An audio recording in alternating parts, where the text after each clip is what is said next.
Assalamu alaikum rahmatullah. In Quran studies today, I am going to do Surah An-Naziyat from ayah number 11 to 14. So I think we did up till 10 yesterday, and then from 11 to 14 I'm going to do today. Auzubillahi minash shaitanir rajim. Bismillahir rahmanir rahim. Rabbi zidni ilma. So let's start. Iza kunna izaman nakhira.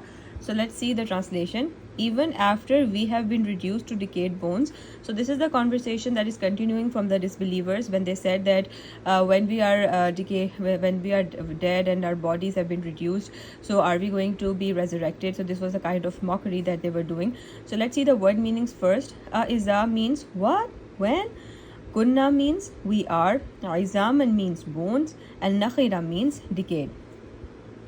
So it was impossible to believe that when bodies are decayed, for them it was impossible to believe that the bodies are decayed and the bones are left. So how will the resurrection take place? It was not possible for them to believe that.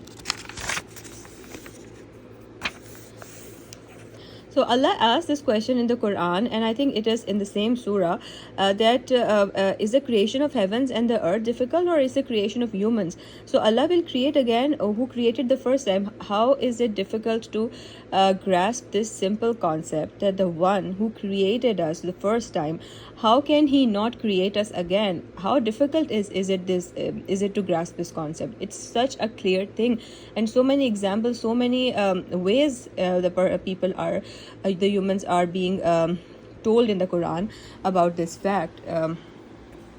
So aiza kunna izaman nakhira qalu tilka iza karratun khasira. Okay, I haven't memorized this ayat, so I am not good at reading it. So qalu tilka iza karratun khasira.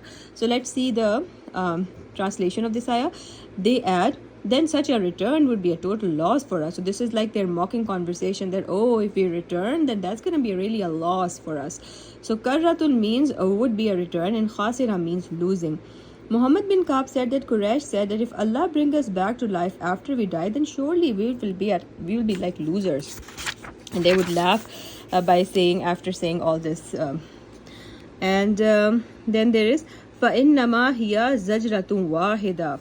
So let's see the translation of this ayah. But indeed, it will take only one mighty blast. Zajratun means will be a shout, and wahida means one. Wahid is one.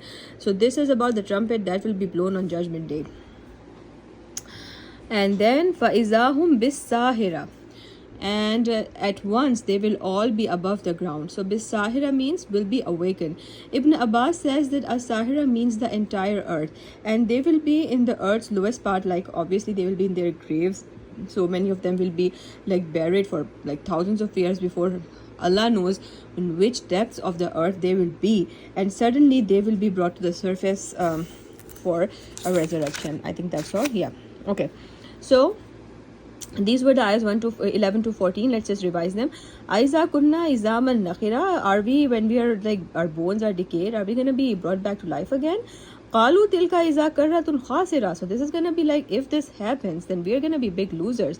Fa innama hiya zajratu wahida. So this is going to be only one single blast. Fa izahum bis sahira.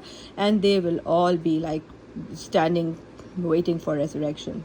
They will all be resurrected waiting for judgment. So alhamdulillah, we did the first passage, and on Monday I'll start the second one, in which the story of Prophet Musa is going to come in very briefly, yet it's very important. So inshallah, stay tuned for that. Fi amanallah.